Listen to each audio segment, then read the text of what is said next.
ආයිබෝන් ඔබට සුබ උදෑසනක් ප්‍රාර්ථනා කරනවා.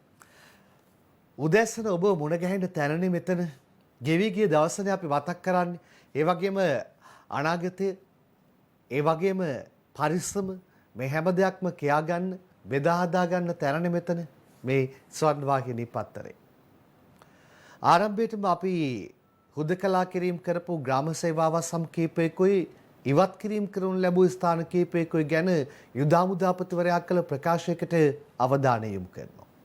අද දිනේදී හුදකලාම් කීපයකුත් හුදකලාම් ඉවත් කිරීම පිළිපිගොත් තිබෙනවා. මේ අනුව ගම්පහ දිස්ත්‍රික්කයේ කඩවත පොලිස් බල ප්‍රදේශයට අයත් ඇල්දෙනිය නැගෙනහිර සූර්ය පාළුව දකුණ, සූර්ය පාළුව උතුර, පහළ කරගහමුණු උතුර සහ ඉහළ කරගහමුණු උතුර කියන ග්‍රාමීය වසමුත් පිළියන්දල ප්‍රදේශයේ අල්පුත, කැස්බෑව නැගෙනහිර, මා කණ්ඩන අටහිර, උන්ගන සහ පොල්හේන කියන ග්‍රාමීය වසමුත් අලුතර අගලවත්ත පොලිස් වසමේ පිඹුර සහ මතුගම පොලිස් බල ප්‍රදේශයේ යටියන බටහිර කියන ප්‍රදේශ හුදකලා කිරීමට කරනු ලබනවා. හුදකලා ඉවත් කිරීම යටතේ කළුතර දිස්ත්‍රික්කයේ බදුරෙල පොලිස් වසමේ ඉඟුරු දළුව කියන පොලිස් ග්‍රාමීය වසම හුදකලා භාවයෙන් ඉවත් කිරීමට කළුතර මිගහ තැන්න පොලිස් බල ප්‍රදේශයේ පැලවත්ත නැගිනිර මිරිස්වත්ත සහ පහළ හෙවස්ස කියන ප්‍රදේශ හුදකලා භාවයෙන් ඉවත් කිරීමට කටයුතු කරනු ලබනවා. යුදාමුදාපතිතුමන් කරපු ප්‍රකාශය හුදකලා කිරීම සහ හුදකලා භාවයෙන් ඉවත් කිරීම සිදු කරනු ලැබූ ප්‍රකාශ පිළිබඳව.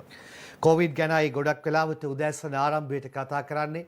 හැබැයි අද එතනින් පොඩ්ඩක් එහාට ගිහලා වෙනත් දෙයකින් කතා බහ ආරම්භ කරන්න හිතුවා. මේ කොවිඩ් මේ පැත්තෙන් මේ වසංගත තර්ජනයක් එවැනි තත්ත්වයක් තුළදී කොල්ලකෑම් නැවත වතාවක් සිදු කරන්නට දරන උත්සාහයන්.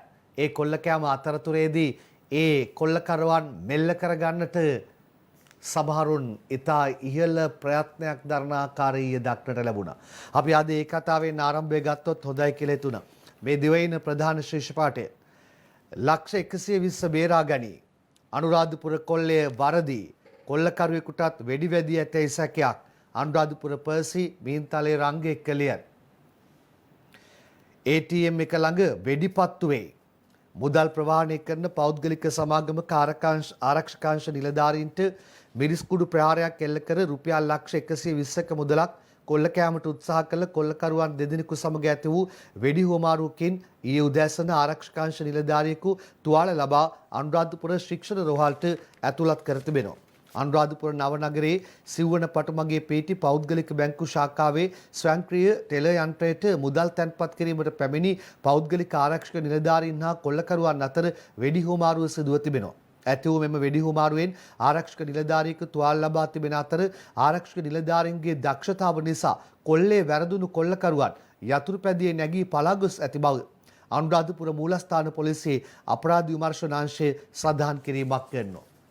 ආරක්ෂකාංශ නිලධාරීන්ගේ එතන හිටපු ඒ අයගේ හැකියාව නිසාමම ඒ මුදල් ටික බේරා ගැනීම අපිට දක්නට ලැබුණා CCTV දර්ශන ඔස්සේ. අපි දැන් ඒ තැනට යන්න සූදානම් සමස්ත කතාව බලාගෙන ඉන්නේ. ඒ වගේම ආරක්ෂකාංශ බලධාරීනි, පොලිසියේ නිලධාරීනි අපි ඔබට මතක් කරනවා මේ කොල්ලකරුවන් මෙල්ල කරන්න, මේ කොල්ලකරුවන්ගෙන් මේ මුදල් ටික බේරා ගන්නට මේ ආරක්ෂක නිලධාරීන් දිවි පරදුවට තබා සටනක නිරත වෙනවා. යම් මේකෙන් අර කාලකන්ණි කොල්ලකරුවන්ගේ ප්‍රහාරයට ලක් වී ඔවුන්ගේ ජීවිත හානි වුණා නම් අවංක මේ වගේ අප්‍රතිහත ධෛර්යයක් තියෙන මිනිස්සුන් අහිමි වන්නට ඉඩ තිබුණා.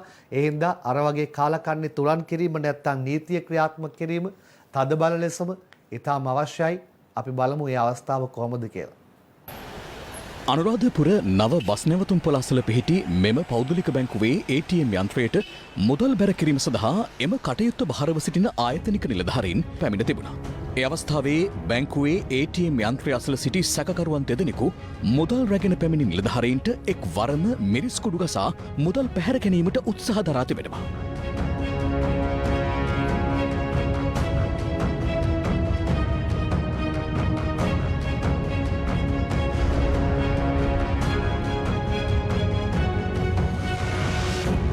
එහිදී සැකකරුවන් සහ මුදල් රැගෙන පැමිණි නිලධාරීන් අතර පොරබැදීමක් සිදුව ඇති අතර ඒ අවස්ථාවේ ආරක්ෂක නිලධාරියෙකු සතුව තිබූ ගිනිඅවිය ක්‍රියාත්මක වීමෙන් එම නිලධාරියා තුවාල ලබා තිබෙනවා.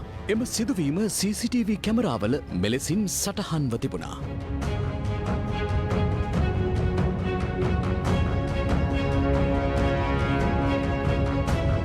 වෙඩිවැදීමෙන් තුවාල් ලැබූ ආරක්ෂක නිලධාරයා අනුරාධපුර ශික්ෂණ රෝහලට ඇතුළත් කොට ඇති අතර ඔහුගේ තත්ත්වය බරපතල බවයි අප වාර්තාකරු සඳහන් කළේ. ATM යන්ත්‍රයට මුදල් පිරවීම සඳහා රැගෙන ආ මුදල කොල්ලකරුවන් අතටපත් නොවී රැක ගැනීමට ඒ අවස්ථාවේ පැමිණි අනෙක් නිලධාරියා සහ ඔවුන් පැමිණි රථේ රියදුරා මහත් වෙහෙසක් දරා තිබුණා.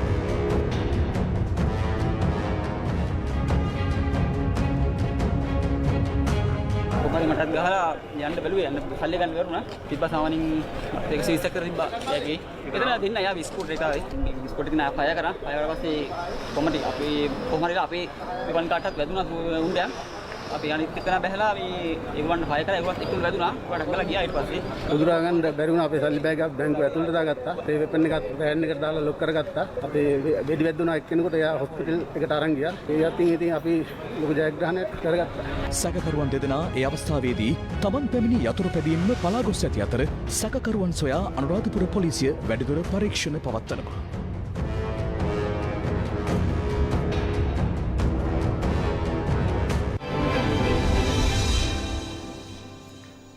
තමන්ගේ රාජකාරිය හරියට ඉටු කරන්නට මොනතරම්නම් අවදානමක් ගත්තද?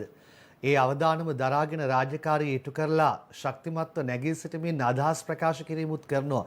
මොනතරම්නම් මේ අවස්ථාවේදී තමන්ගේ ධෛර්යය පෙන්눔 කිරීමක් කළාද?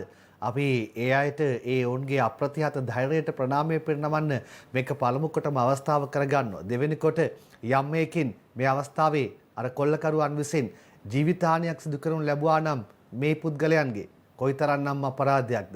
ඒ නිසා මේ කොල්ලකරුවන් මැඩ පැවැත්වීම යලි යලි අසංගත තත්ත්වයේ හමුවේ පවා අනුන්ගේ මුදල් කොල්ලකාගෙන යන්නට එන අයව මැඩ පැවැත්වීම නිලධාරීනි ඔබේ වගකීම ඒ පිළිබඳව හිතන්න.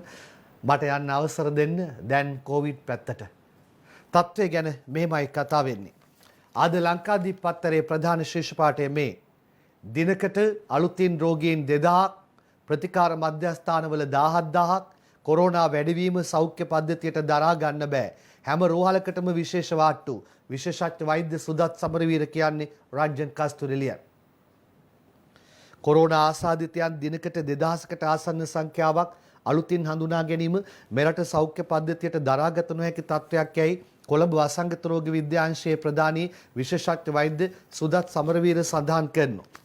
මෙම තත්ත්ව හේතුවෙන් රට පුරා සෑම රෝහලකම කොරෝනා රෝගීන් වෙනුවෙන් විශේෂ වාට්ටු ස්ථාපිත කිරීමට පියවරගෙන ඇතැයිද ඔහු කියනවා. රෝහල් හා ප්‍රතිකාර මධ්‍යස්ථානවල සිටින කොරෝනා රෝගීන්ගේ සංඛ්‍යාව 17000කට අධික බවද ඒ රෝහල් පද්ධතියට දරාගත නොහැකි තත්ත්වයක් බවද විශේෂඥ වෛද්‍ය සුදත් සමරවීර කියනවා. කොරෝනා රෝගීන්ට ප්‍රතිකාර කරන රෝහල්වල හදිසි ප්‍රතිකාර ඒකකවල ඇඳන් 143ක් තිබෙන අතර ඇතැම් රෝහල්වල අධි ප්‍රතිකාර ඒකක ස්ථාපිත කර තිබෙන බවත් ඔහු කියනවා. ඉදිරියේදී රටේ තත්ත්වය තවදුරටත් බරපතල විය හැකි හේයින් රටේ සියලුම පුරවැසියන් සමාජ වගකීමකින් කටයුතු කළ යුතු බවත් සුදත් සමරවීර සඳහන් කිරීමක් කරනවා.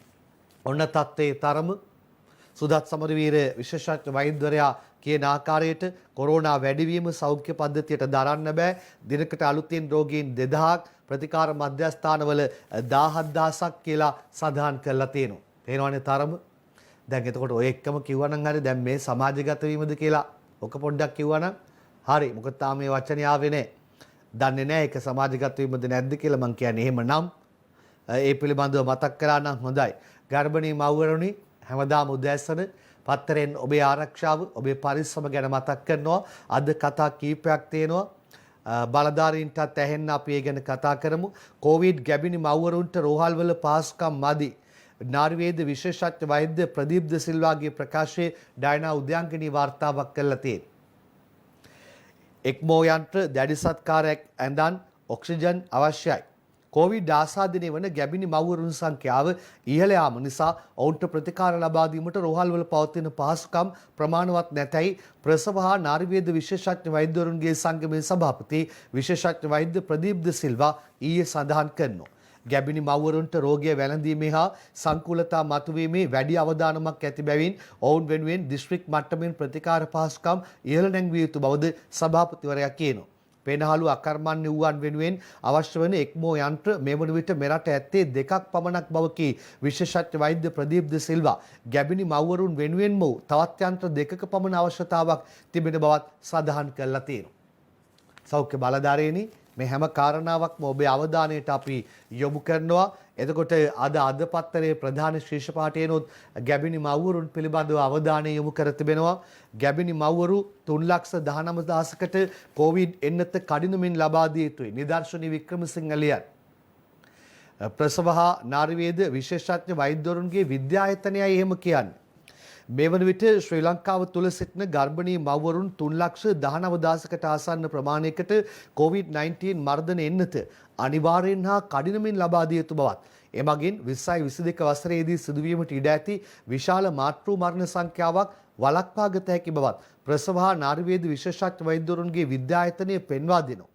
එම විද්‍යායතනයේ සඳහන් කරන්නේ COVID-19 වෛරසය වැළඳී මුල් සති 28ක අවධියේ පසුවන ගර්භණී මව්වරුන්ගෙන් 80%කට පමණ එම රෝග ලක්ෂණ පෙන්눔 නොකරන බවයි.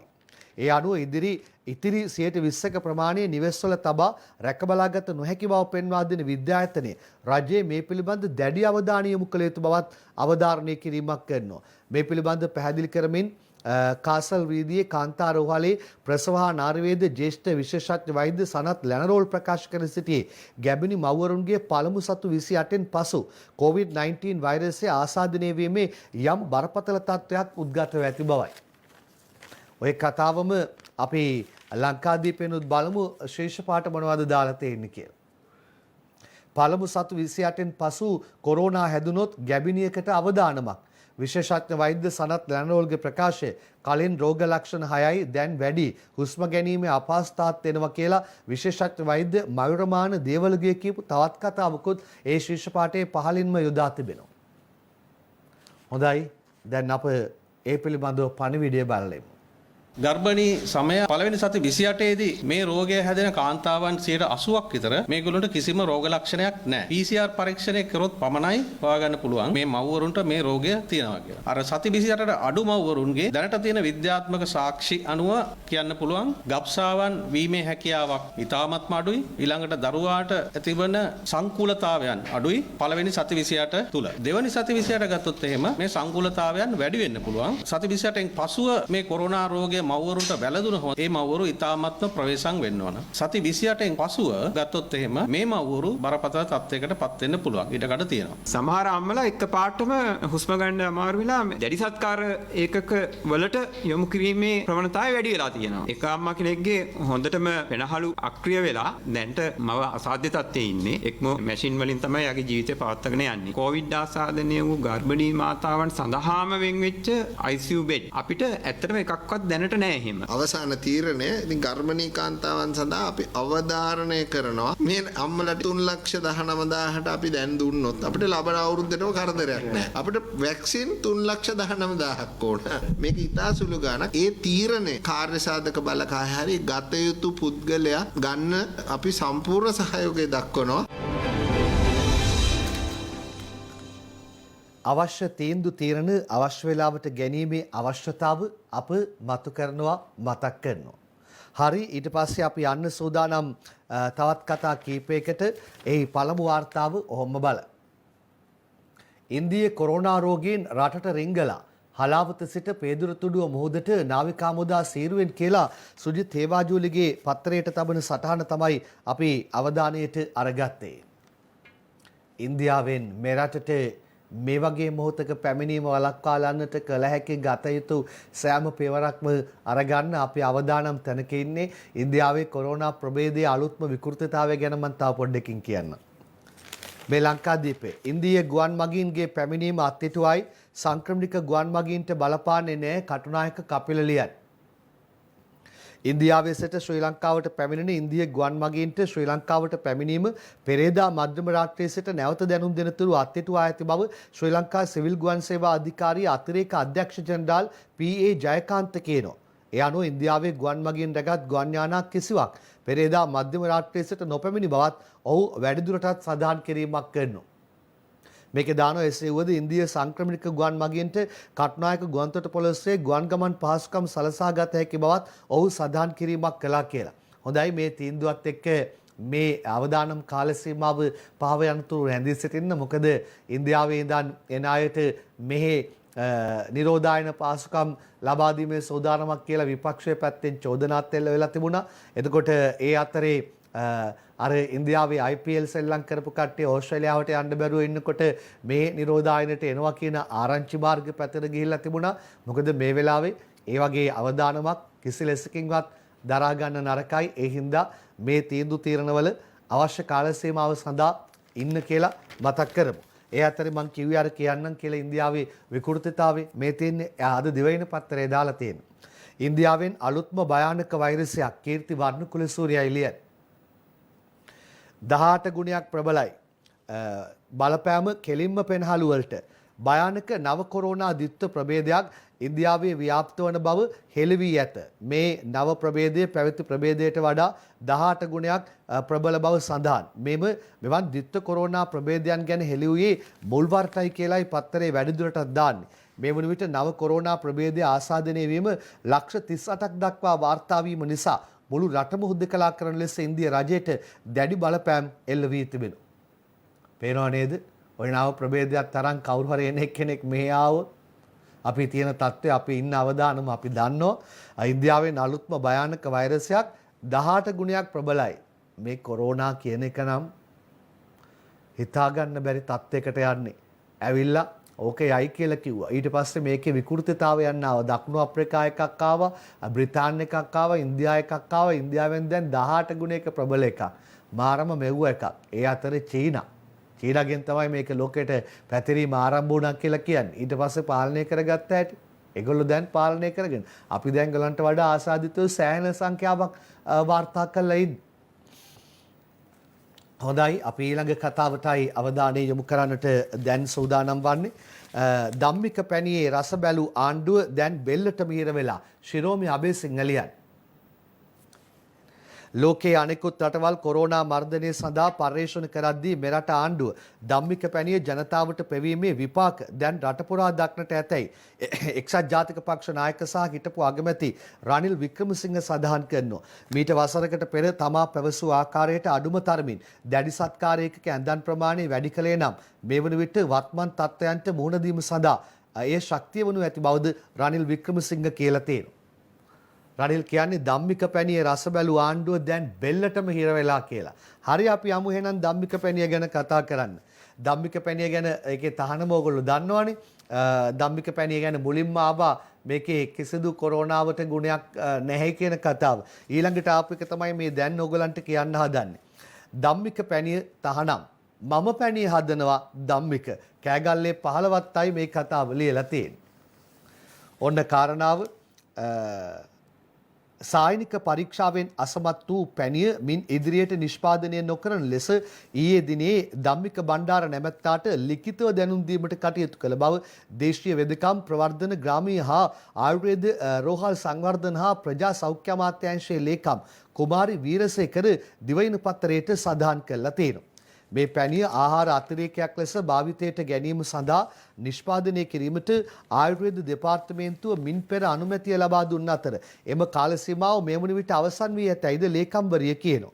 මෙම පැණිය පානය කිරීමෙන් කොරෝනා සුවවන බවට කෑගල්ලේ ධම්මික බණ්ඩාර දිගින් දිගටම ප්‍රකාශ කිරීමත් සමග ඒ සායනික පරීක්ෂණයකට යොමු කෙරුණා. කෙසේ වෙතත් සිදු කළ එම පරීක්ෂණයේදී මෙම පැණිය පානය කිරීමෙන් කොරෝනා සුව නොවන බවට තාවුරු වී ඇතැයි ඒ අනුව විද්වත් කමිටුව සිය අවසන් වාර්තාවෙන් දක්වා තිබුණා.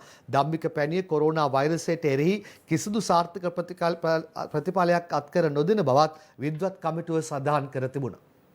පැණි කීයක් නම් අරන් පස්සෙන් යන්න කී දෙනෙක් ආවද?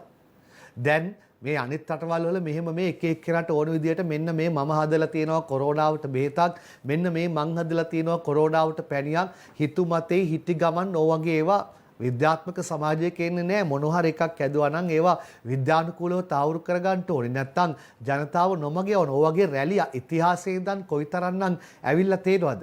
ඒ තත්ත්වයක් තුළදී දැන් මේක හදන්න එපා කියලා කිව්වා. එතකොට දැන් එයාගේ කතා තාමත් එයා කියන කතන්දර තියෙනවා. ඒ අනුව බලන්න ඕනේ ඇයි එයා ඒ විදියට වරින් වර කියවන්නේ කියන කතාව. හරි. තවත් එකක් කියන්න කලින් වෙලාව පොඩ්ඩක් මතක් කරගන්න. සමස්ත ලංකා වෛද්‍ය නිලධාරීන්ගේ සංගමය කියනවා විද්‍යාත්මක පදනමක් නැති කොරෝනා බෙහෙත් තහනම් කරන්න කියලා. අනුරාධා හේරත් තමයි වාර්තාව අරන් ඇවිල්ලා තියෙන්නේ. කොවිඩ් වලටයි පවසා විද්‍යාත්මක පරීක්ෂණයකින් තොරව වෙළඳපොළට නිකුත් කරන සියලු ඖෂධ තහනම් කිරීමට සෞඛ්‍ය බලධාරීන් වහාම පියවර ගත යුතු බව සමස්ත ලංකා වෛද්‍ය නිලධාරීන්ගේ සංගමය අවධාරණය කිරීමක් කරනවා. එම සංගමේ ප්‍රධාන ලේකම් වෛද්‍ය ජයන්ත බණ්ඩාර මව්බිමට කියන්නේ ජනතාවගේ අසරණකම හා ඔවුන් පාරම්පරික වෙදකම ගැන තබා ඇති විශ්වාසය දඩමීමා කරගනිමින් පැණි ගුලි දුම්හට්ටි කරල් වැනි කිසිදු විද්‍යාත්මක පරීක්ෂණයක් නොකළ නිෂ්පාදන වෙළඳපොළෙන් ඉවත් කළ යුතු බවයි. බලධාරීනි මේ කාරණා පිළිබඳව අවධානය යොමු කරන්න. දැන් මෙතනදී අපි කාරණාවක් හරියට දෙපැත්තට බෙදලා කතා කරමු. මේ විවිධ ඒවායි තමන් විසින් තමන්ම තමයි කියාගන්නේ මෙන්න මං කොරෝනාවට බේතක් ඇදුවා කියලා. වැඩේ කියන්නේ ඔහොම කියන කට්ටිය ආවට පස්සේ ඕක කරපින්නගෙන දුවන්න සෙට් එකකුත් බලධාරීන් අතර ඉන්නවනේ. ඒ කියන්නේ වැඩේ කියලා කියන්නේ. දැන් ඒ අතරේ මේකෙන් මොකද්ද වෙන්නේ? පාරම්පරික අපේ ආයුර්වේද වෙදකම තියෙනවා. ප්‍රතිශක්තිකරණයට හොඳ ඔසු ලෝකයට මුදුන්වු රටක් අපි ඒවා හැල්ලුවට ලක් වෙන්න ඉඩ තියන්න නරකයි. ප්‍රතිශක්තිකරණය වර්ධනය කරන්න. අපි ප්‍රතිශක්තිකරණය හොඳට ඉන්න જાතියක්. ඒ පාරම්පරිකව අපේ රටේ තියෙන ආයුර්වේදයේ හෙළ වෙදකම මේවත් එක්ක ගොඩනැගුණු තත්ත්වයන් මේ ඒ අතරේ එක්කනා දෙන්න ඇවිල්ලා මේවා අරවා කියලා අර ඒ වගේ තියෙන දේශීය දේවල් ගැටලුවට හානියට එමත් නැත්නම් පහසුකම් නැත්නම් ඒවා පිළිබඳව නොතකීමට ඉඩ තබන්න නරකයි කියන කතාව මේ මොහොතේ මතක් කරන්න අවස්ථාව කරගන්නට ඕනේ. හොඳයි, ඒ කතාවෙන් අපි එහාට යමු. කොවිඩ් දුම්රිය නවත්තයි. එක දුම්රියක දෙක තුනක මගින් ගෙන ගිහින් සමන් ගමගේ එළියන්. දුම්රිය දෙපාර්තමේන්තුවට අයත් මරදානයේ පිහිටි ELS අංගනයේ දුම්රියවල රාජකාරිය කරන එක් සහාය නියාමකවරයෙකුට කොරෝනා වෛරසය ආසාදනය වී ඇති බවට ඊයේ තාවුරු වීමත් සමග ඊයේ සවස දුම්රිය රැසක් හිටි හැටි අවලංගු කිරීමෙන් මගින් දැඩි අසීරුතාවයට පත් වුණා කියලා වාර්තා වෙදාලා තියෙනවා. ඒ අතරේ අද ලංකාදීපේ දානවා රාත්‍රියේ තැපැල් දුම්රිය අවලංගුයි මහින්ද නිශ්ශංකලියන්. රාත්‍රියේ තැපැල් දුම්රිය කීපයක් ඊයේසට අවලංගු කර ඇතැයි දුම්රිය දෙපාර්තමේන්තුව කියනවා. කොළඹ සිට බදුල්ල සිට කොළඹ, කොළඹ සිට මඩකලපුව සිට කොළඹ, කොළඹ සිට කන්කසන්තුරේ, කන්කසන්තුරේ සිට කොළඹ දක්වා ධාවනය වන රාත්‍රියේ තැපැල් දුම්රිය ඊයේසට නැවත දැනුම් දෙනතුරු මෙලෙස අවලංගු කර ඇතැයි දුම්රිය දෙපාර්තමේන්තුව සඳහන් කරලා තියෙනවා. ඒ දුම්රිය ගැන කතාව, දක්ෂිණ අධිවේගය ගැන කතාවත් ඔයගොල්ලෝ දන්නවනේ. වරින් වර වාර්තා වුණානේ. මත්තල ඉමදුව කඩුවෙල කොතලාවල කොට්ටාව දක්ෂිණ අධිවේගයේ පිවිසුම් 5ක් වහයි විසකගේ පොකුරක් සුජිත් තේවාජුලිගේ ලියන්. කොවිඩ් අවදානම් හේතුවෙන් දක්ෂිණ අධිවේගී මාර්ගයේ පිවිසුම් 5ක් වසා දමා ඇතැයි මාර්ග සංවර්ධන අධිකාරියේ සභාපති CPK අතලුවගේ සඳහන් කිරීමක් කරනවා. ඒවා පිළිබඳවයි මම කිව්වේ. දක්ෂිණ අධිවේගී මාර්ගයෙන් කොවිඩ් ආසාදිතයන් 20 දෙනෙකුට ආසන්න සංඛ්‍යාවක් දැනට හඳුනාගෙන ප්‍රතිකාර මධ්‍යස්ථානවලට යොමු කර ඇති බවත්, ඔවුන්ට ආශ්‍රිත වූ සේවකයන් තවත් පිරිසක් නිරෝධායනයට යවා ඇති බවත් අතලුවගේ සඳහන් කරනවා. මොකද ඒ දක්ෂිණ අධිවේගී මාර්ගයට ගිහිල්ලා පිටවීමේ කවුළු වලට යනකොට කී දෙනෙක් මුදල් හොමාරු කරනවද? ඒ නිසා මේ නිලධාරීන්ගේ ආරක්ෂාවට සුවිශේෂී ඇඳුම් කට්ටල හඳුන්වා දීම් සිදු කරන්නේ. ඒ අතරේ තවත් කතාවක් තියෙනවා. ඒ කතාවට අපි අවධානය යොමු කරන්න දැන් සූදානම්. දින දෙකට කොරෝනා මරණ 25ක් කියලා රංජන් කස්තුරි ලියනවා. කොරෝනා රෝගීන් 25 දෙනෙක් ඉක්ුත් දින දෙක තුල මියගොස් ඇතැයි සෞඛ්‍ය සේවා අධ්‍යක්ෂ ජනරාල්වරයා පෙරේදා රාත්‍රී නිවේදනය කළාලු.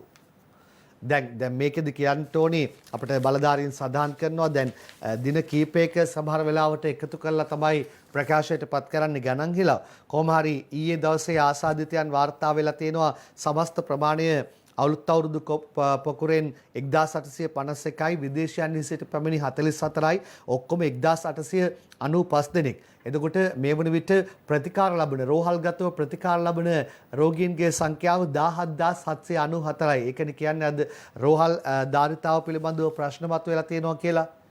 ඇස්ට්‍රාසෙනිකා දුන්නා. අන්න ඊළඟට රුසියානු එන්නතත් ලබා දීම ආරම්භ කළා. රුසියානු එන්නත විදීම මාදින්නාගොඩින් ආරම්භයි. රංජන් කස්තුරිලියන්.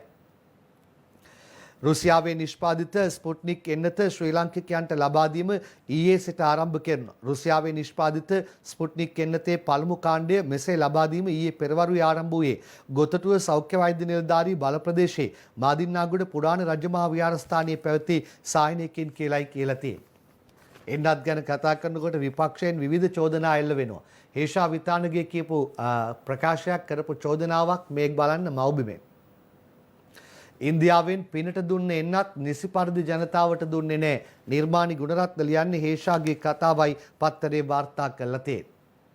අපි දැන් ඉස්සරහට රුසියානු එන්නත අරවා මේ වහවම හරියට දෙවෙනි මාත්‍රාව ලබා දීම කියන කාල සීමාවත් එක්ක කළමනාකරණය කරගමු. හොඳේ.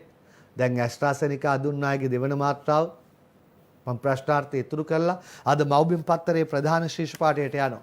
වයස 50ට අඩු හා මැදි වී අය ප්‍රවේශමෙන් කිරුළපන චතුර දේශාන්ලියන් අලුත් ප්‍රභේදයෙන් ශ්වසන ආබාධ ඉහළට කියලත් වැඩිදුරටත් දාලා තියෙනවා. COVID-19 වෛරසය මුල් කාලයේ හැසිරුණු ආකාරය අනුව වැඩි වශයෙන් මහලු අය රෝගයට ගොදුරුවත් මේ වන විට වයස අවුරුදු 50ට අඩු සහ මැදිවියේ පසුවන අයට වැඩි වශයෙන් රෝග ලක්ෂණ පහළ වීමෙන් තිබෙන නිසා මෙම කණ්ඩායම් තම තමන්ගේ ශරීර සෞඛ්‍ය හොඳින් පවත්වා ගැනීම වැදගත් මෙන්ම ගැබිණි මව්වරුද රෝගය වැළඳීම වළක්වා ගත යුතු බව රජයේ වෛද්‍ය නිලධාරීන්ගේ සංගමේ සඳහන් කිරීමක් කරලා තියෙනවා. දැන් ඉස්සර කිව්වේ වැඩිහිටි අය පරිස්සමෙන් කියලා. ඒ අයට ඒ පරිස්සම එහෙම තියෙද්දි දැන් කියන්න වෙනවා වයස අවුරුදු 50ට අඩු අයත් ළමා පරපුරත් පරිස්සමෙන් කියලා. ඒ ගැබිණි මව්වරු එහෙම කිව්වම එකපාර කිව්වම හොඳයි ඔක්කොම පරිස්සමෙන් කියලා නේද? ඒ තරම් අවුල් සහගතයි මේ කොරෝනා වෛරසය. රතු කලාපයක් ලෙස නම් කරද්දී ආසාදිතයන් 19යි. කොළඹ දිස්ත්‍රික්කයේ වැඩිම කොවිඩ් ආසාදිතයන් පිළියන්දලෙන් චාමර අමරසූරිය එළියන්. පෙරේදා පමණක් 122ක් කියලා ඔන්න ගණන් හිලව් දාලා කොවිඩ් රතු කලාපයක් ලෙසට නම් කර ඇති පිළියන්දල ප්‍රදේශයේ නිකුත් දෙවනිදා ආසාදිතයන් 19 දෙනෙකු වාර්තා වීමත් සමග පිළියන්දල හුදකලා කිරීමෙන් පසු දේශපාලන බලපෑම් මත එම ප්‍රදේශයේ හුදකලා බවයින් නිදහස් කිරීම නිසා කොවිඩ් පාලන නීති ක්‍රියාත්මක කිරීම සෞඛ්‍ය බලධාරීන්ට ප්‍රශ්නයක් වී ඇතැයි වාර්තා වෙනවා. දැනට අර ග්‍රාම සේවා සම් ගණනාවක් හුදකලා කරලා තියෙනවා. එයිද දන්නේ නැහැ. ඒවයි හුදකලා බවත් ඉවත් කරන්න. දැන් අපි යනවා අර ඉස්සරහට අර සාමාන්‍ය ජනතාව නීති කඩනකොට මාස්ක් එකක් නොදා ඉන්නකොට නීතිය ක්‍රියාත්මක කිරීම දක්නට ලැබෙනවා. ඔව් හරි. හැබැයි දැන් මේ වගේ කාරණා සිදු වුණාට පස්සේ මොකද්ද මෙතනුනේ අර කමිටුවක් පරීක්ෂා කරනවා. හැබැයි ඒකේ ප්‍රතිඵල ආවට පස්සේ අපි බලාගෙන ඉන්නවා ආණ්ඩුවට මතක් කරන්නේ ඒ ප්‍රතිඵල වලට අනුව නැත්නම් ඒ වාර්තාවට අනුව ඒ සම්බන්ධයෙන් ගනු ලබන පියවර කුමක්ද කියලා ජනතාව බලාගෙන ඉන්නේ ඒක මතක් කරන්න ඕන. දින 10කින් ඇඳන් 1200ක කොවිඩ් රෝහලක් පැය 24 පුරාම ඉදිකිරීම චාමර අමරසූරිය එළියන්. කොරෝනා රෝගීන් වෙනුවෙන් දින 10ක කෙටි කාලයක් තුළදී ඇඳන් 1200ක නව රෝහලක් සීදුවේ ඉදිකරන බව කොරෝනා ව්‍යාප්තිය වැළැක්වීමේ ජාතික ක්‍රියාන්විත මධ්‍යස්ථානයේ ප්‍රධානී යුද හමුදාපති ජෙනරාල් ශවේන්ද්‍ර සිල්වා මව්බිමට සඳහන් කිරීමක් කරනවා. මෙය මෙරට ඉදිවන විශාලතම කොරෝනා නේවාසික ප්‍රතිකාර රෝහල වීමද විශේෂත්වයක්. පැය 24 පුරාම අඛණ්ඩව කැපවෙමින් යුද හමුදාව විසින් මෙම රෝහල් පරිශ්‍රය ඉදිකරන අතර මෙහි ඉඩම හා ගොඩනැගිල්ල බ්‍රැන්ඩික් සමාගම විසින් මෙම කාර්යය වෙනුවෙන් ලබා දීලා තියෙනවා කියලායි කියන්නේ. කොරෝනා රෝගීන් 1200ක් එකවර නේවාසිකව ප්‍රතිකාර ගත හැකි මෙම රෝහල් පරිශ්‍රයේ සියලු පහසුකම් වලින්ද සමන්විත වීම සුවිශේෂී කියලායි සඳහන් කරලා තියෙන්නේ. වටිනවා. මේ වගේ අවස්ථාවක මෙවැනි දේවල් තමයි ගොඩක් අවශ්‍ය වෙන්නේ. යුද හමුදාව මේ මොහොතේ සිදු කරන ලබන එම කාර්යභාරය අගය කරන්න අපි මේක අවස්ථාව කරගන්නවා. යුද හමුදාපතිතුමා ප්‍රමුඛ යුද හමුදාවට ඒ වගේම ත්‍රිවිධ හමුදාවට අපි ප්‍රණාමය පිරිනමන්න මේක අවස්ථාව කරගන්න. හොඳයි. ඊළඟට අපි අද පත්තරයට අවධානය යොමු කරන්න සූදානම් වෙන්නේ. අද පත්තරය දානවා මුඛ ආවරණය නැති 51ක් අත්අඩංගුවට නිමල්සිරි එදිරිසිංහගේ ඡායාරූප වාර්තාව. කොහොමද කුදලගෙන යන ආකාරය මුඛාවරණ පැනද නොසිටි පුද්ගලයෙකු පොලිසිය විසින් අත්අඩංගුවට ගත් ආකාරය තමයි මේ දක්නට ලැබෙන්නේ. කොවිඩ් නීති උල්ලංඝනය කරමින් වේල්ලවීදිය පිටකොටුව ගෑස් පාහන්දි යන ප්‍රදේශවල මුඛාවරණ නොමැතිව සංචාරය දුණු පුද්ගලයන් 51 දෙනෙකු අත්අඩංගුවට ගත් බව වේල්ලවීදිය පොලිසිය කියනවා. අරන් ගියාට බලමුද? COVID-19 වෛරසය පැතිර යාම හමුවේ පාලනය කිරීම සඳහා මේ වන විට සෞඛ්‍ය උපදෙස් මාලාවක් නිකුත් කර ඇති අතර ඊට අනුකූලව මුව ආවරණ පැළඳීම සහ නිරෝධායන නීති අනුගමනය කිරීමට සියලු ජනතාව පියවර ගත යුතු වනවා. ඊට අවනත නොවන පුද්ගලින් අත්අඩංගුවට ගැනීමට දිවයින පුරාම ත්‍රිවිධ හමුදාවේ සහ සෞඛ්‍ය බලධාරීන්ගේ සහභාගීත්වයෙන් මෙහෙයුම් ආරම්භ කර තිබෙනවා.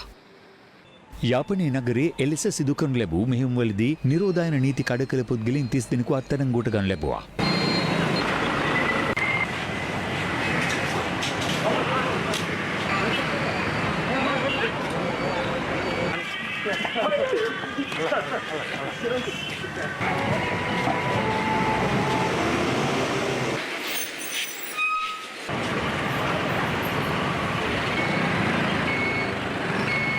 කොටුව පිටකොටුව කේන්ද්‍ර කරගනිමින් තවත් එවැනි මෙහෙයුමක් ආරම්භ කරනු ලැබුවේ වේල්ලවීදිය පොලිසිය නිලධාරීන් විසින්. එහිදී පිරිසක් අත්අඩංගුවට ගැනීමට සහ තවත් පිරිසකට අවවාද කිරීමටද පොලිසිය ක්‍රියා කරනු ලැබුවා.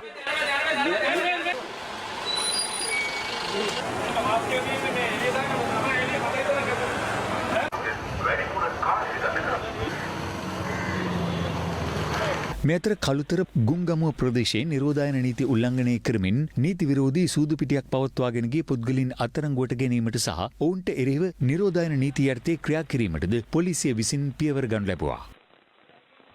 මේ අතර වෛද්‍ය නිර්දේශයන්ට අනුකූලව COVID-19 පැතිරීම මැඩ පැවැත්වීම සඳහා ලබා දී ඇති උපදෙස් මාලාව යටතේ ඉදිරි දින කිහිපයේදී සිදු කරන සෝදිසි මෙහෙයුම් දැඩිව ක්‍රියාත්මක කරන බව මහජන ආරක්ෂක අමාත්‍යාංශයේ නිවේදනයක් නිකුත් කරමින් සඳහන් කරනවා. එහි දැක්වෙන්නේ මුව ආවරණ නිසි ආකාරයෙන් නොපැළඳෙන පුද්ගලින් අත්අඩංගුවට ගැනීමට හා නීතිය දැඩිව ක්‍රියාත්මක කිරීමට සියලු පොලිස් ස්ථාන වෙත උපදෙස් ලබා දී ඇති බවයි.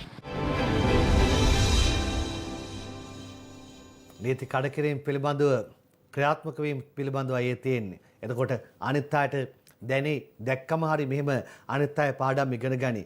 ඒ වගේම අර හුදකලා කරාට පස්සේ ඒවා ඉවත් කරන්නට පියවර ගත්ත අය පිළිබඳව හොයා බලා ඒවා පිළිබඳව කාරණාවේදී වාර්තාව ආවට පස්සේ ඒවට නීති ක්‍රියාත්මක කරන ආකාරය ගැනත් මම ආයෙත් කියනවා අවධානයෙන් ඉන්න. ඒ අතරේ පොලිසියේ ඉන්නකොට නීතිගරුක වෙලා පොලිසිය නැති තැනදී ඒ නීති කඩන අය කවුද කියලාත් මගතොටදී අවධානයට යොමු කරන්න බස් රථ ධාවකයන් සම්බන්ධයෙන් විශේෂයෙන් මේ කාරණාවේදී බලාගෙන ඉන්න කියලාත් අපි මතක් කිරීම කරනවා.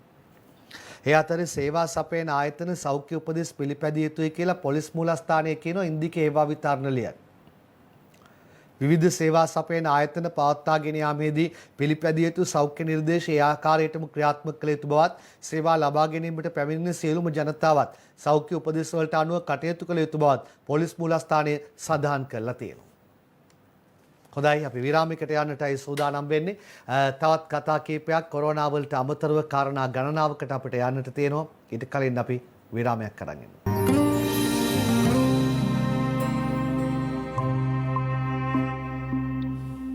නැවතත් අප පත්තරේ සමගින්. පත්තරෙන් අපි කිව්වා ඔබට දින 10කින් ඇඳන් 1200ක කොවිඩ් රෝහලක් පැය 24 පුරාම ඉදිකිරීම කටයුතු කියලා මේ මොහොතේ අවශ්‍යතාවයයි අපේ මේ වන විට 17000කට අධික රෝගීන් ප්‍රමාණයක් රෝහල්ගතව ප්‍රතිකාර ලබනවා කොවිඩ් නිසා. රෝහල් ධාරිතාව ඇඳන් ධාරිතාව අවධානයට ලක් වෙන වෙලාවේ අවධානමට ලක් වෙන වෙලාවේ යුද හමුදාව සම්බන්ධව මේ කාර්යය ප්‍රශංසනීය විදියට සිදු කරනවා. අප ඒ නිසාමම ආරක්ෂක මාණ්ඩලික ප්‍රධානී යුද හමුදාපති ජෙනරාල් ශවේන්ද්‍ර සිල්වා මහතාව සජීවව සම්බන්ධ කරගත්තා. වෙනදාට අපි ගොඩක් දේවල් අහනවා. හැබැයි අද අපි අහන්නේ ඔබතුමාගෙන් අද එකම දෙයයි මේ රෝහල් ඉදිකිරීම ගැන. සුබ උදෑසනක් ඔබතුමන්ට. සුබ උදෑසනක් රංගන අයිබෝවන්. අයිබෝවන්. ඔබතුමා රෝහල් ගැන අහනවා. ඉතින් මේ වෙනිට ඔබ දන්නවා රටේ කොවිඩ් ආසාදිතයන් ප්‍රදේශවලින් හමු වෙනවා. එතකොට රෝහල් වල ධාරිතාවය මවා යමින් පවතිනවා. සෞඛ්‍ය ශාස්ත්‍රයේත් මේ අවස්ථාවේදී දැනට තිබෙන රෝහල් වල ධාරිතාවන් දැනට ඔබ දන්නවා රෝහලක තිබෙනවා සාමාන්‍ය ලෙඩවලට සුව කිරීම සඳහා වූ වාට් තිබෙනවා. ඒවත් යම් යම් ආකාරයක කොවිඩ් සඳහා පරිවර්තනය කරමින් පවතිනවා. කෙසේ වෙතත් අපි අපේ රටේ ජනතාව ආරක්ෂා කරගත යුතුයි.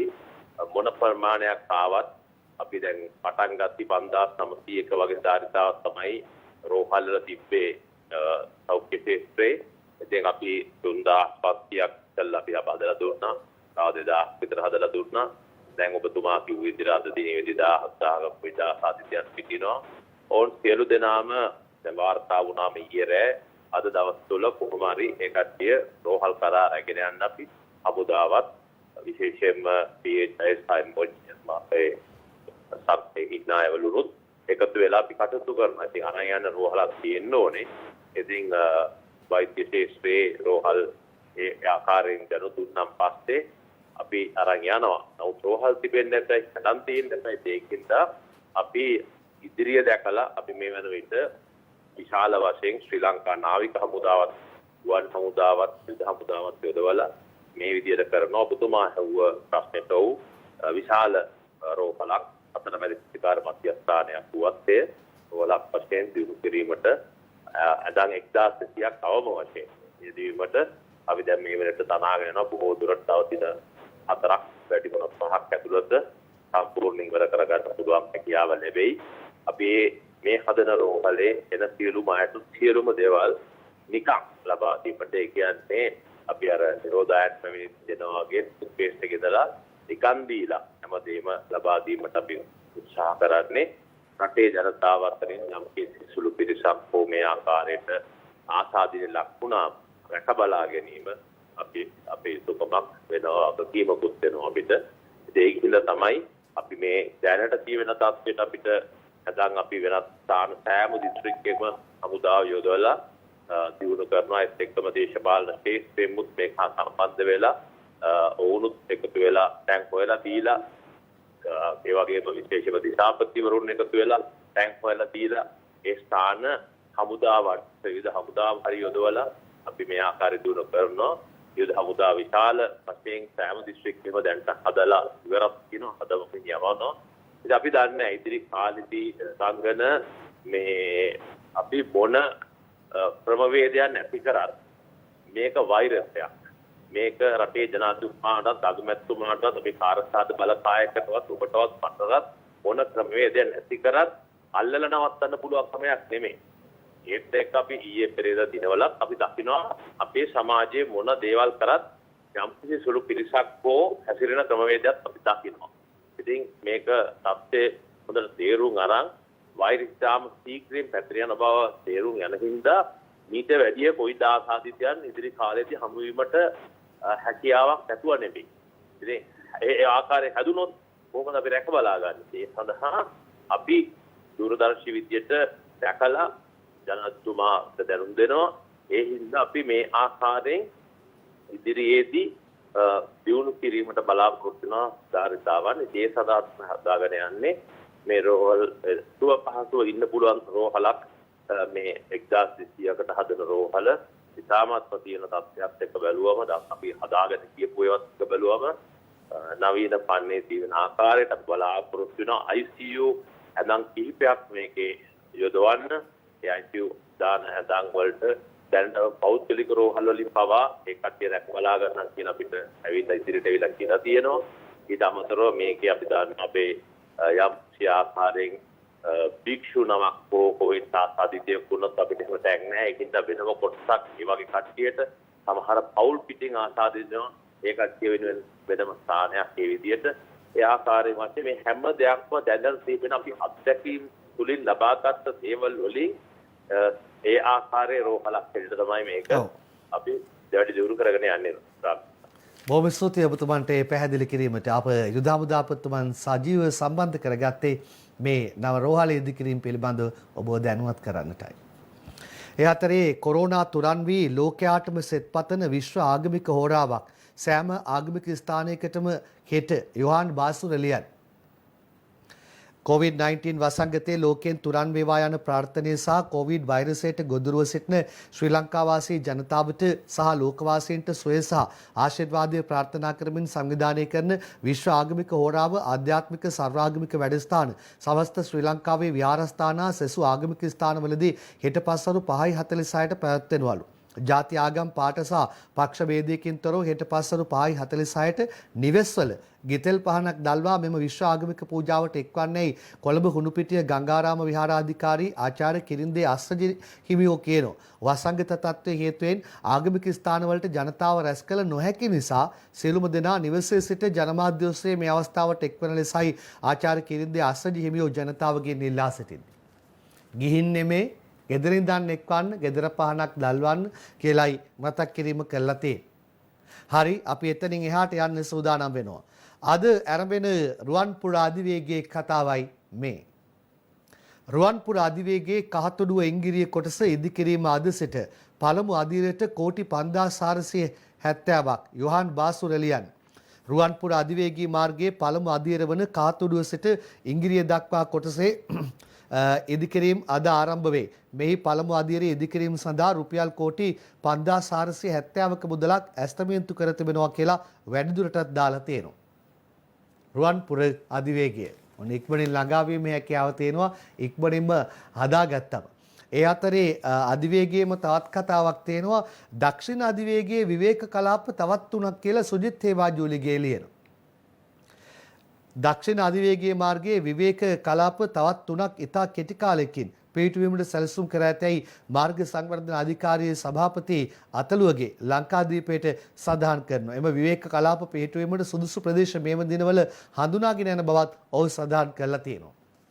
දැන් වැලිපැන්නේ තියෙනවානේ දක්ෂිණ අධිවේගයේ විවේක කලාප තවත් 3ක් කියලා කියන්නේ. ඒතකොට අරකට එක්ක 4ක්ද? ඒ කියන්නේ බොහොම ආසන්න වශයෙන් විවේක කලාප කීපයකට යන්න හදනවා වගේ පෙන්눔 කරන්නේ. රුපියල ඔයා කොයිබටද? රුපියල තවත් බහි ඩොලරයේ රුපියල් 201යි. ඇමරිකානු ඩොලරයට සාපේක්ෂව රුපියල යාගේ ඊයේ තවදුරටත් පහළ ගියා. පසුගිය දිනවල යම් ස්ථාවරත්වයක් පෙන්눔 කළ ශ්‍රී ලංකා රුපියල ඇමරිකානු ඩොලරයට සාපේක්ෂව ඊයේ නැවත වරක් 201 සීමාව ඉක්මවා පහළ ගියා. දැන් මේකයි වැඩේ. දැන් ඕක ගියා 204ට 205ට කෙට්ටු වෙනකන් ගියා. එතකොටත් සද්ද තිබුණේ නැහැ ආණ්ඩුවේ ඇතමුන්ගේ. එක පාට ඕක 193 දක්වා වගේ රුපියල ශක්තිමත් වුණා ඩොලරයට ගෙවන ගාන වෙනස් වෙලා. ඊට පස්සේ නම් කට්ටිය කතා වෙන ඇහුණා දැන් ඩොලරය ගැන අහන්නේ නැද්ද කියලා වගේ. ආයෙත් එයා ගිහිල්ලා 201ට.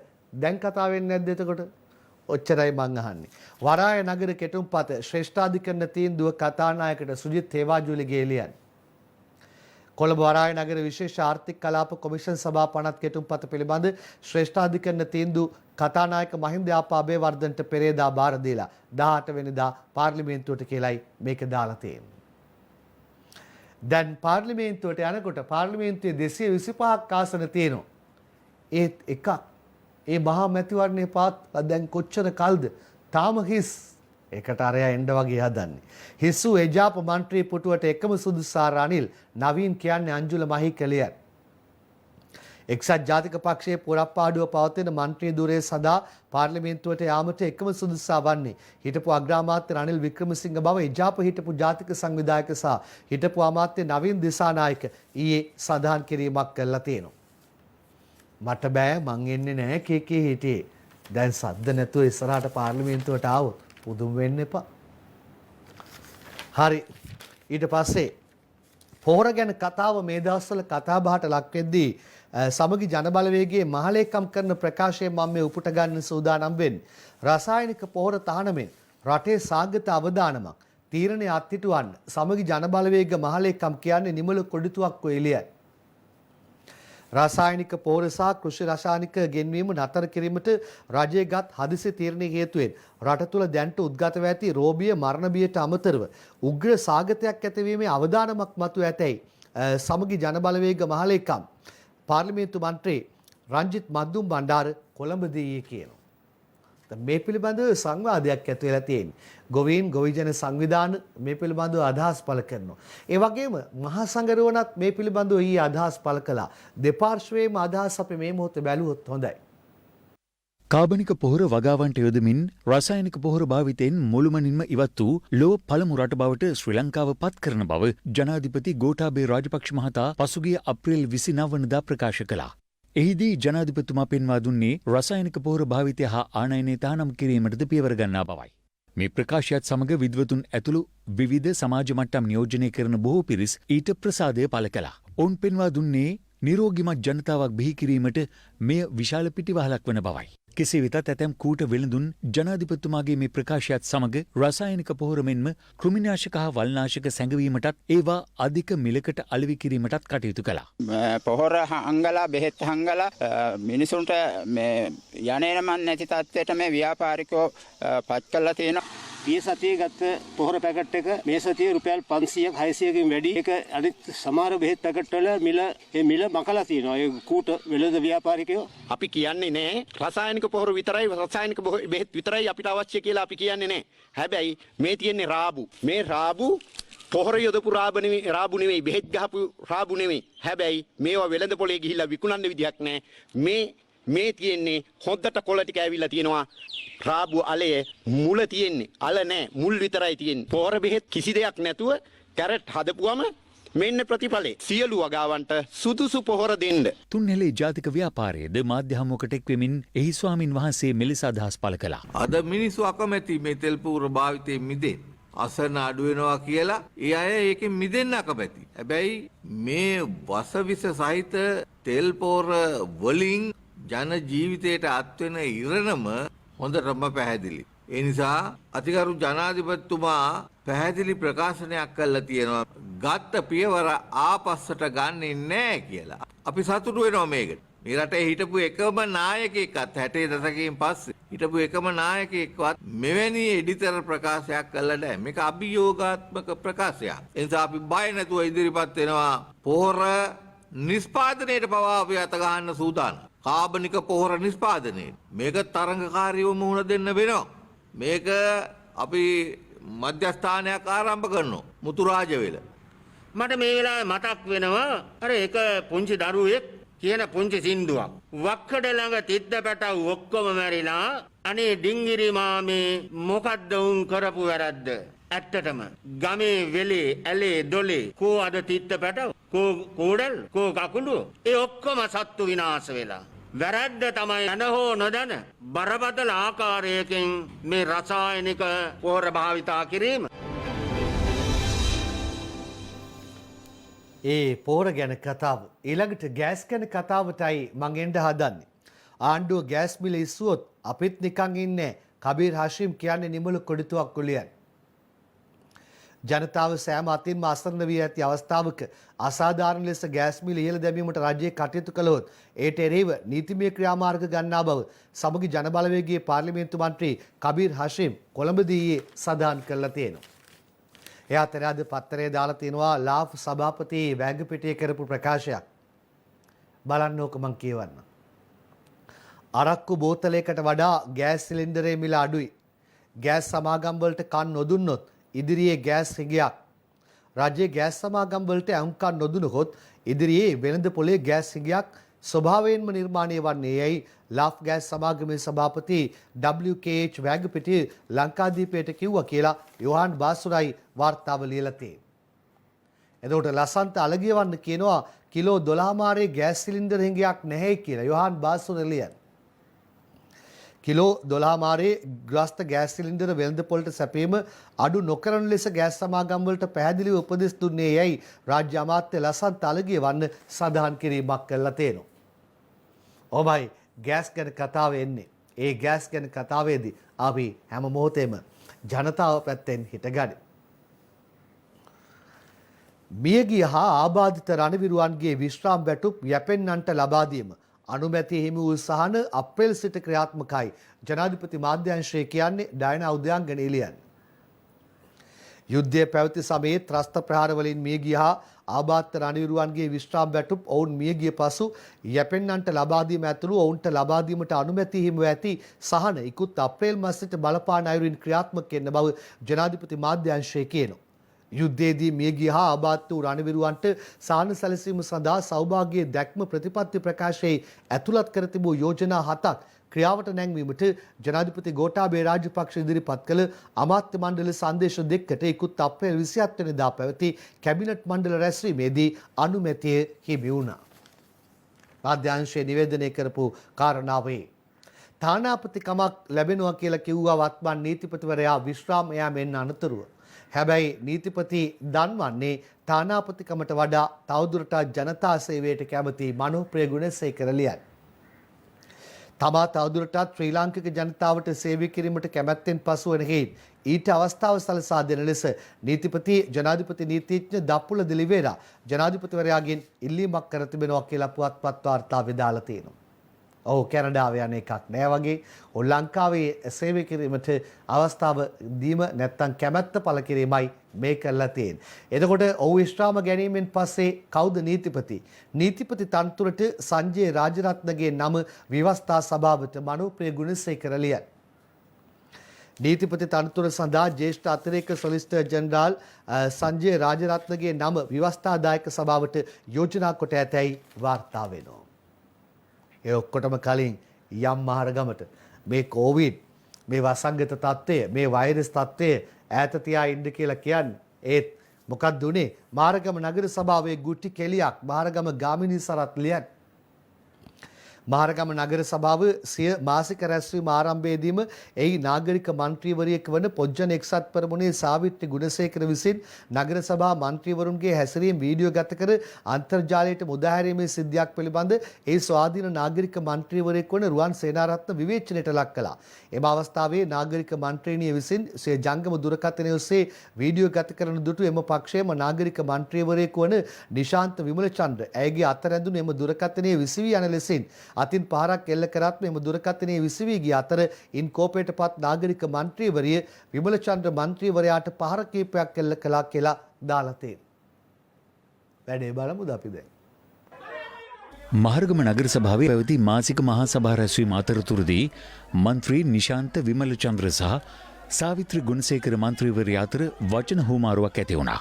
ඒ නගර සභා මන්ත්‍රී කාමරය තුල සිදු වූ සංවාදයක් මන්ත්‍රිණී සාවිත්‍රි ගුණසේකර විසින් සමාජ මාධ්‍යයට මුදාහැරීමක් සම්බන්ධයෙන් වූ සිද්ධියක් මුල් කරගනිමින් පසුව එය ගුටි බැට හුවමාරුවක් දක්වා වර්ධනය වුණා.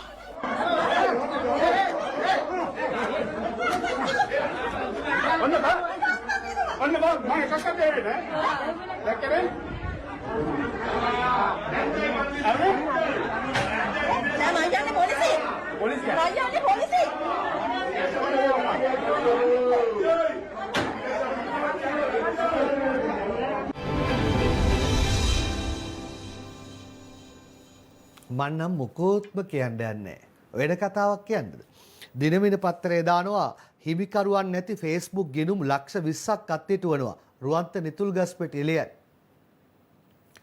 මෙරට සමස්ත Facebook ගිණුම් ප්‍රමාණයෙන් නිසි හිමිකරුවන් නොමැති බවට තාවරු වී ඇති 27ක් වූ ගිණුම් ප්‍රමාණයක් ගිණුම් ලක්ෂ 20ක් පමණ අත්හිටුවීමට අවශ්‍ය නෛතික ක්‍රියාමාර්ග ඉදිරියේදී ගැනීමට නියමිත බව ජනමාධ්‍ය ඇමති ආචාර්ය කෙහෙලිය රඹුක්වැල්ල සඳහන් කිරීමක් කරනවා. එවැනි ගිණුම් නියාමනය සහ පාලනය කිරීමට රාජ්‍ය ව්‍යුහයේ පවතින ආයතන ඔස්සේ අවශ්‍ය ක්‍රියාමාර්ග ගැනීම සඳහා පවතින නීතිමත් වැඩපිළිවෙලක් සැකසීම සඳහා අධිකරණ ඇමති ජනාධිපති නීතිඥ අලි සබ්රි සහ තමා එක්ව කැබිනට් පත්‍රිකාවක් ඉදිරිපත් කර ඇති බවත් ඊට අනුමැතිය ලැබුණු වහාම අවශ්‍ය පියවර ගැනීමට නියමිත බවත් ඇමතිවරයා කියලා තියෙනවා. හිමිකරුවන් නොමැති Facebook ගිණුම්. ඇයි හිමිකරුවෙක් නැත්තේ? අන්න ඒකනේ ප්‍රශ්නේ තියෙන්නේ. හිමිකරුවෙක් ඉන්නවා නම් ඔව් ඒකට වගකීමක් දරනවා. හිමිකරුවෙක් නොමැතිව Facebook ගිණුම් ගණනාවක්. ඒ වගේම තවදුරටත් දැන් මෙතන ඒකටත් අදාළ වෙනවා ඇති ෆේක් accounts එක්කම මේ කාරණාවලදී ඇතමුන් Facebook අවභාවිතා කිරීම අනිත් අයට අපහාස කිරීමට යොදා ගැනීම කොයිතරම්නම් තියෙනවද? කොයි විදිහට සුබවාදීව මේ Facebook ගිණුම භාවිතයට ගන්න පුළුවන්කම තියෙනවද? ඒ නිසා අවභාවිතා කරන අයට එරෙහිව ක්‍රියාත්මක කරන්නට පුළුවන් නම් අපි එතනින් එහාට යමු. අපි ලංකාදීප පත්තරයට යන්නේ විදුලිසැර වැදී සිටි පුතා බේරන්න ගිය පියා මරුට පුතා බේරෙයි ශ්‍රීනාත් ප්‍රසන්න ලියන. විදුලිසැර වැදී සිටි පුතාගේ ජීවිතයේ බේරා ගැනීමට ගිය පියා විදුලිසැර වැදී මේ යාමේ පුවතක් බකමූණ පොලිස් බල ප්‍රදේශයෙන් වාර්තා වෙනවා.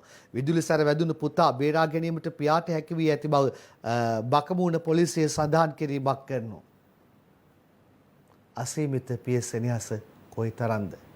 පියවරුන් තමන්ගේ දිවි පරදුවට තබා දරුවන්ට ආදරය දෙන ආකාරය දක්නට ලැබෙනවා. විදුලි සැර වැදී සිටි පුතා බේරන්න ගිය පියාමරුට පුතා බේරේ කියලයි දාලා තියෙන්නේ. හොඳයි අපි විදේශ වාර්තාවකට යන්න සූදානම් වෙන්නේ. මාලදිවයින් හිටපු ජනාධිපති මොහමඩ් නෂීද් බෝම්බ ප්‍රහාරයකින් තුවාල ලබා තිබෙනවා. අප මාලදිවයිනේ දර්ශන වෙත යමු.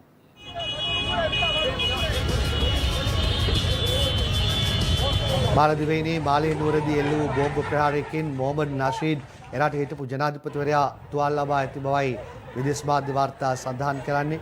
ඔවුන් සිය නිවසින් පිටත් වීමට සිය මෝටර රථයට නගින අවස්ථාවේදී මෙම බෝම්බ ප්‍රහාරය එල්ල වී ඇති බවද සඳහන් වෙනවා.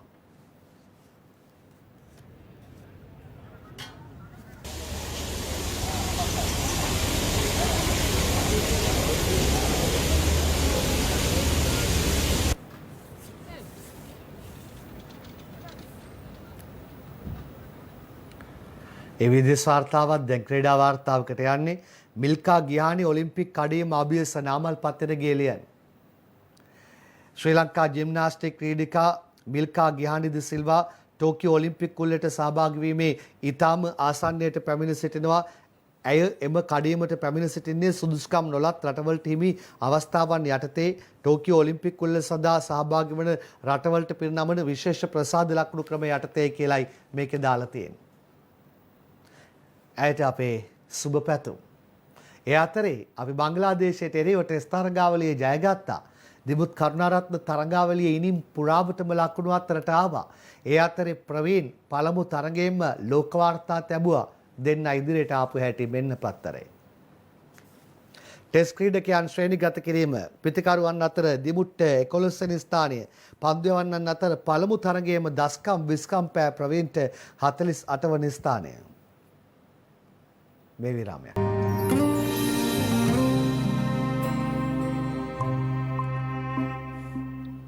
කාටුන් පෙළටයි අපි අවධානය යොමු කරන්නේ. පටන් ගමු ලංකාදීපෙන් පංකජ රුවින්දගේ සරදම්. ෆීල්ඩ් මාර්ෂල් සරත් ඇමති සරත් හැප්පිලා. රිෂාඩ්ට තුවාලද අර දෙන්න හැප්පිලා තියෙන අහන්නේ රිෂාඩ්ට තුවාලද කියලයි. මේක බලන්නකෝ මව්බිමේ MD වීරරත්න කාටුන් එකක්. වෙන්න පුවතක් පාර්ලිමේන්තුවේ විවාද කරන්නේ දොරවල් අරගෙන.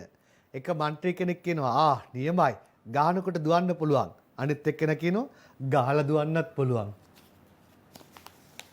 මේ අංජන ඉන්ද්‍රජිත්ගේ කියලා වැඩක් නැහැ කාටුන් එක. දේශපාලක කියනවා මේ පුරවැසියා කියනවා දේශපාලන ඉතිහාසයේ ඉඳලා බලද්දි මේ රටේ ප්‍රශ්න ගැටලු සුටුස් ගාලා විසඳන්න පුළුවන් පිරිසක් හැම කාලෙකම ඉඳලා තියෙනවා. දේශපාලකානෝ ඒ කොහෙද බං? ඇයි විපක්ෂේ? විපක්ෂයට ආවම ජනතා හිතවාදී වෙලා ප්‍රශ්න විසඳන හැටි. මේ අද දිනමිනේ දිල්රුගේ සීපද කවිය. කුස දරු ගැබක් දරමින් සුබ සිහින දුටු මවකගේ ජීවිතෙත් මරුමුවට උනා කොටු මේ වෛරසය එන විට විහිදමින් තටු සැඟවී සිටිය හොත් මිස විය නොහැක තුටු. වහන් වෙලා ඉන්න කියලයි කියන්නේ. මේ ගිනි කසේ කවිය දිනමින පත්තරෙන්. රෝගය ගැන සිතමු දරණාය නිලය බේරෙන්නට නොහැක යෙද වූ අට බලය පුස්සක් නොවෙන්නට නම් අන්තිම ඵලය මේ වගේ වෙලාවට යෙදවිය යුතු මොලය කියලයි කියන්නේ. ඔන්න කවිය. ඊළඟට දාසහපුවලානගේ ස්වාරිස් ලංකාදීප පත්තරෙන්. එන්න ස්වාරිස් බත්පතට යන්නේ. බත්පතටත් මොනවද ඇවිල්ලා තියෙන්නේ? කෑම මේසෙටම ඇවිල්ලා කොරෝනා. පරිස්සමෙන් හොඳේ. ඊළඟට තලන්ගේ එතුමා කාටුන් එක ලංකාදීපෙන්. දෙන්නගේ දෙබසටයි අපි යන්නේ. සිරා පත්තරේ බල්ලා කියනවා ගිය සැරත් අපි රට අරගෙන හිටිය කියලා සෞඛ්‍ය සේවා අධ්‍යක්ෂක කියනවා. එදයි අදයි වෙනස පේන්නේ නැත්තේ එයා තොත්ත බබෙක්ද සර් කියලායි අහන්නේ. එතකොට එතුමා උත්තර දෙනවා එහෙම කියන්න එපා. එයා ලව්ව අපි කියවන්නේ අපිට ඕන එකනේ සිරා කියලා. එයා කියන ආකාරයයි දක්නට ලැබෙන්නේ.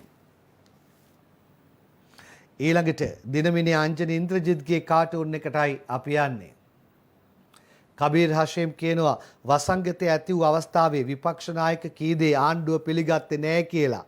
එතකොට සජිත් කබීර්ට කියනවා මහින්ද ඉස්සරහා ඉඳද්දි අපේ රැවුල නෑනේ. අද පත්තරේ අවන්ත ආටිකලගේ කාටූන් එක මෙන්න මේ බලන්න වම් පැත්තේ මොකද්ද කරන්නේ පොලිසිය මාස්ක් නැතුව හිටපු පුද්ගලයෙක් කුදලගෙන යනවා. දකුණු පැත්තේ මොකද්ද කරන්නේ දේශපාලකයෙක් වාහනේ ඉහළින් විවෘත කරගෙන යද්දී එයාට රැකවරණය දෙනවා. මේ නීති අපි හැමෝටම එක වගේ අරගෙන යමු හොඳේ. ඊළඟට දිවයිනේ උදේ විමලසිරිගේ කාටූන් එක බලන්න. පිළියන්දල පැත්තේ හාදෙක් අරවා මේවා ගැජට් ටික ආයුධ ටික අරගෙන යනවා. වාපුවා අරිනවා වහලා තියෙනවා ඇරලා දෙනවා කියලා යන හාදයා ගාමිණී ලොග්ගිය වගේ නේද? දැන් ඔබේ පැතිවල උදකලා කරලා නම් මොකද වෙන්නේ? මෙන්න දිවයිනේ චමෝත් පද්මශ්‍රීගේ ශ්‍රී සමයන් දෙන්නගේ දෙබස පිළියන්දල ලොක්ඩවුන් ඉවත් කළේ ලොකුගේ සර්ලු. අද නෙවෙයි හෙටත් එතුමා මෙදියත් වෙනවලු ලොක්ඩවුන් කළොත්. ඉතින් සමයන් කොහෙද උඹ යන්නේ? මේ හේත් ලොක්ඩවුන් නේද? ඔව් අපේ මන්ත්‍රීතුමා හම්බෙලා සෞඛ්‍ය අංශ වලට බය දාන්න යනවා. කොහමද අනිත් ලොක්ඩවුන් කරපු ප්‍රදේශවලත් මොකුත් කියන්නේ නැහැ. ඊළඟට යමු අද පත්තරේ ප්‍රියන්ති පෙරේරාගේ ඩෝක් ටෝක් කාටූන් එකට. කොවිඩ් එන්නත දෙවන මාත්‍රාව දෙන එක ගැටලුවක්ලු. සෞඛ්‍ය පොලිටික්කන්ටයි පොලිටික්කියන්ටයි කියමුද මුට්ටි පා කරලා හරි විසඳන්න කියලා. මුට්ටි පා කරලා විසඳන්න බැරිද දන්නේ. මේ දිනමිනේ අංජනගේ කාටෝන් එක. ධම්මික පැණිය ෆේල්ලු බං. පැණිය ෆේල් වුණාට ධම්මික පාස්නේ. ෆේල් වෙන මොහොතේ කවුද පැනලා ගියේ ලංකාදීපේ දාසගේ කාටෝන් එක. මෙන්න අඳුරේ පැණිය හැන්දේ තියාගෙන යනවා. පැණිය හැන්දේ තියාගෙන ධම්මික යද්දි පැණිය පෙරලිලා වැටෙද්දී සාරි පොටක් විතරයි පේන්නේ. කවුද එතන ඉඳලා පැනලා ගිහිල්ලා. සුජීවගේ විගඩම් කවිය ලංකාදීපෙන් මෙන්න යාද මෙතන ඉන්නේ බලන්න. එහි ඇති රසය ගැන පමණක් දකින්නෙමි දුරදිග නොමසිතා එම රස විඳින්නෙමි. ධම්මික පැණි හැටි අද මම හැඳින්නෙමි. ඔය වැනි ඇටි කෙහෙල් යලි නොම බුදින්නෙමි. අවසානයේ ගන්න සූදානම් වෙන්නේ ඕකයි තත්ත්ව කියලා අනුරාධගේ කවියෙන්.